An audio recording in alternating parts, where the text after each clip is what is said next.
자, 그럼 추론과 논증으로 해결하는 수리논술 3단계 학습법 같이 한번 진행을 해보도록 합시다. 일단 선생님이 OT에서도 얘기했듯이 논술 문제는 덩치가 크기 때문에 우리는 뭡니까? 정확하게 읽기의 과정을 나는 지금 하고 있어. 나는 지금 문제를 풀기를 하고 있어. 세 번째, 나는 지금 쓰기를 하고 있어. 이렇게 체크 포인트를 둬서 이제 문제를 해결하자. 물론 이제 어느 정도 훈련이 되면 이게 자연스럽게 부드럽게 넘어가지만 일단 공부할 때는 뭐 하자는 거지? 단계별로 학습하자는 거지. 일단 이제 읽기의 단계를 이제 살펴보면은 우리가 이제 전체적으로 읽기는 이제 메인은 이제 우리 2장에 있죠. 거기 보면 이제 우리는 제일 처음 뭡니까? 논리적으로 뭡니까? 논제를 분석하는 것. 그 다음에 이제 주어진 이제 논제나 제시문을 보면 뭐가 나와 있냐면 어떤 개념 설명이 되어져 있는 경우도 있고요. 그 다음에 문제풀이 방법론이 주어져 있는 경우도 있고요. 그 다음에 1번, 2번 논제에서 쉬운 문제를 내가 풀어냈단 말이에요. 거기 방법론이 있다는 거지. 그 방법론을 가지고 뒤에 있는 어려운 문제를 이제 해결하는 그런 이제 논증 형식이 있어요. 그래서 우리는 이제 뭡니까? 이제 논리적인 분석, 개념 있는 경우는 우리가 2장에서 한번 해보도록 하고요.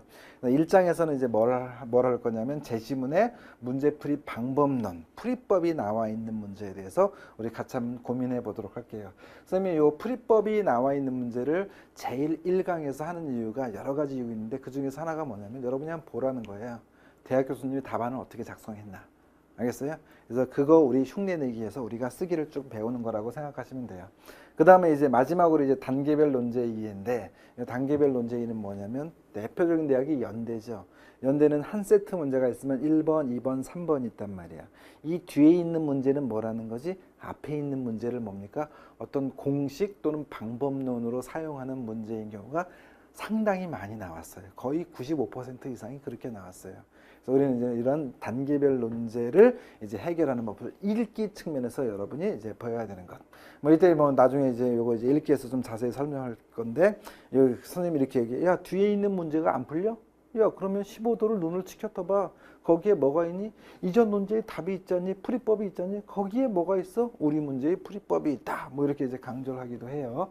제일 처음에 이제 읽기. 오늘은 요거에 대해서 우리 같이 한번 살펴보도록 할 거예요. 그 다음에 두 번째는 이제 우리가 풀기의 단계인데 풀기의 단계에서는 이건 이제 3장에서 우리가 해결할 내용인데 뭐 수학적 사고에서 선생님이 두 가지로 분류해. 아, 이거는 배반적 사고다. 그 다음에 이제 변환적 사고다. 그 다음에 우리가 추론이 기본이거든. 선생님이 뭐 OT 때도 있지만 뭡니까? 추론이 생각하는 거야. 이렇게 풀어야 되겠구나. 그래서 우리가 이제 뭡니까? 제시문에 뭐가 나왔어요? 풀이 과정이 나와 있죠. 풀이 과정이 나와 있는 것하고 우리 문제, 내가 풀어야 될 문제하고 서로 비교를 통해서 핵심 원리를 발견해서 문제를 해결하는 것을 우리 같이 한번 이제 살펴보도록 할 거예요. 그 다음에 이제 뭡니까? 내가 이제 뭐 추론을 통해서 이제 이렇게 풀면 되겠구나 하면 그 다음에 이제 뭐 하는 거죠? 여러분 직접 실행해 나가야 되는 거죠. 내가 계획을 세웠어요. 추론을 통해서 계획을 내가 실행에 옮겨야 된단 말이야. 그 실행에 옮기는 내용을 이제 뭡니까? 여러 가지 방법론인데 대부분의 대학별고사 문제도 수능처럼 뭡니까? 직접 증명하는 거예요. 그래서 우리가 이제 뭡니까? 이건 3장에서 직접 증명 형식 3가지. 뭐 우리가 이제 대표 문제에서도 간단하게 보여줄 거예요.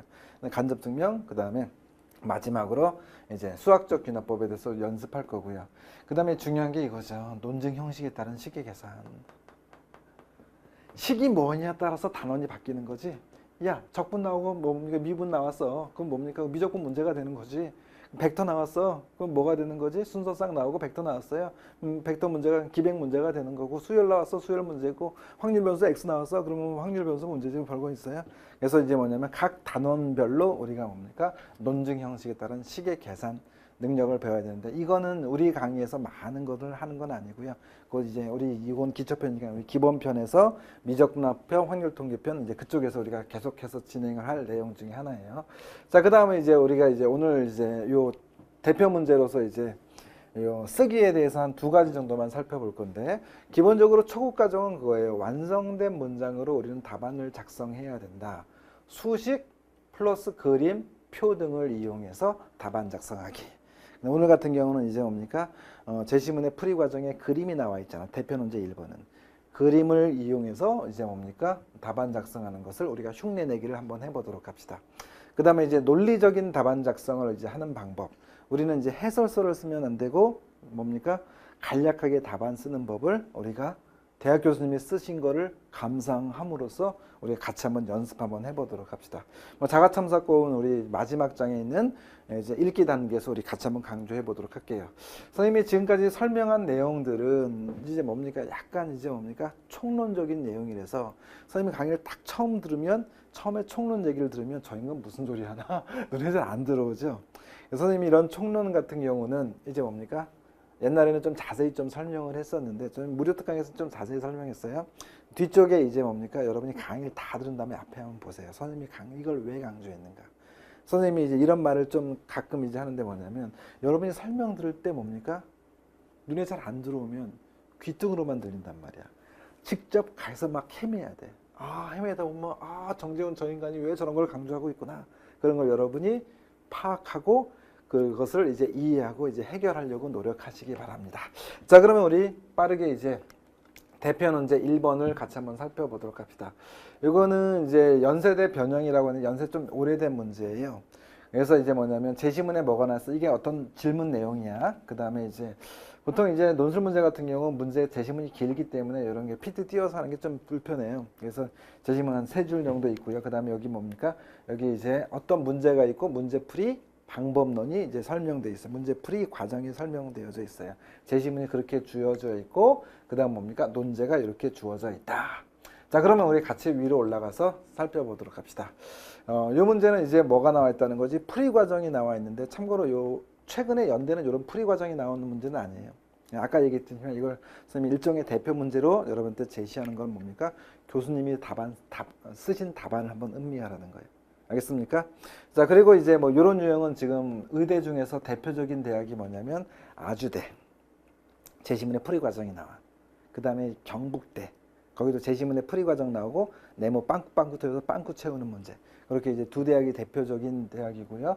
그 다음에 서강대나 이제 뭡니까? 경희대가 이렇게 간략하게 이제 뭐가 나왔냐면 제시문에 어떤 풀이 과정이 나와 있는 경우가 있어요. 이렇게 풀이 과정이 나와 있는 문제는 뭐라는 거죠? 주어진 문제풀이에 방법론이 주어져 있구나. 그래서 그 방법론을 여러분이 이해한 다음에 문제를 풀라는 거예요. 자, 그러면 이제 우리가 이제 이 문제에 대한 읽기부터 같이 한번 시작을 해보도록 합시다. 자, 읽기를 이제 보면은 이제 뭘 보자는 거죠? 논제를 보자는 거예요. 제시문은 이제 참고 자료니까. 그래서 읽기는 기본적으로 뭐 하는 거예요? 내가 가지고 있는 조건이 대체 뭐냐? 내가 해결해야 될 결론이 무엇이냐? 그리고 나에게 주어진 개념 원리 방법론이 무엇이 주어져 있느냐? 이것을 뭐라는 거죠? 내가 의식적으로 나는 수리논술 초보란 말이야. 나는 고수가 아니란 말이야. 여러분이 고수 될 때까지 이거를 뭡니까? 문제지 여백이나 또는 연습장에다 이렇게 표현하라는 거야. 이 문제의 조건은 1번, 2번, 3번이 있군요. 그 다음에 내가 기억, 니은, 디귿. 내가 해야 될 것이 이놈이 있네요. 그 다음에 개념이 주어져 있네요. 그 다음에 뭡니까? 방법론이 주어져 있네요. 자, 이제 문제풀이 준비가 끝났네. 이제 문제 풀기 시작하자. 이렇게 우리가 이제 해결할 수 있다는 거예요. 자, 그러면 이 문제 우리 같이 한번 읽기를 한번 해보도록 해요. 초벌 읽기라고 선생님이 얘기해. 자, 보세요. 이 그림과 같이 직선 L을 사이에 두고 두 점 A, B가 있다. 이렇게 A, B가 있네요. 문제의 수리적인 조건이네. 1번 조건. 그 다음에 직선 위에 점 C에 대해서 C로부터 두 점 사이의 거리의 차. 거리의 차 요놈이 최대가 되려면 C가 어디에 있어야 하는지 내가 첫 번째 이런 C를 찾는 거네요.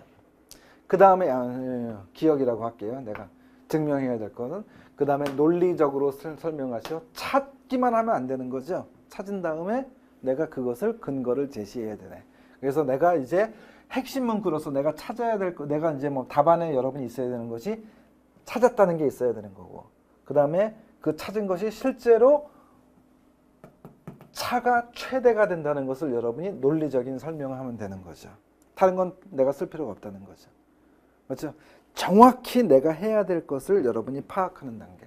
그 다음 뭐가 있어요? 이렇게 해서 자, 딱 이것도 문제에 주어진 조건이죠. 2번 조건 이렇게 되어져 있네요. 그렇죠? 그래서 의식적으로 이건 조건이야. 이건 내가 해야 될 일이야. 이건 조건이야. 내가 해야 될 일이야. 이거를 이제 이게 초벌 번역이고요. 그 다음에 여러분이 수능연수를 나중에 초고수가 된 다음에는 이렇게 한 다음에 바로 문제 풀어도 돼.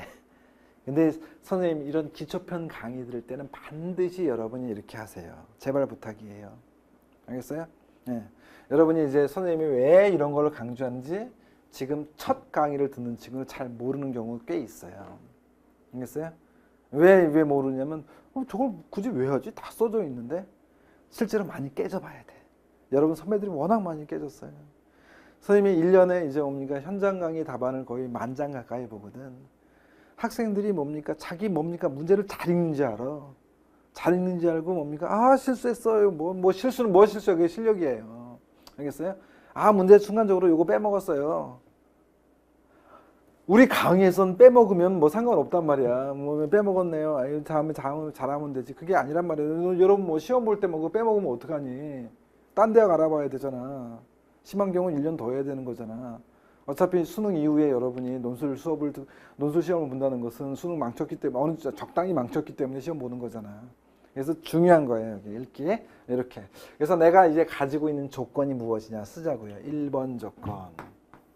이 그림이죠. 이렇게. A가 여기 있고 B가 여기 있단 말이야. 자, 두 번째는 이제 뭡니까?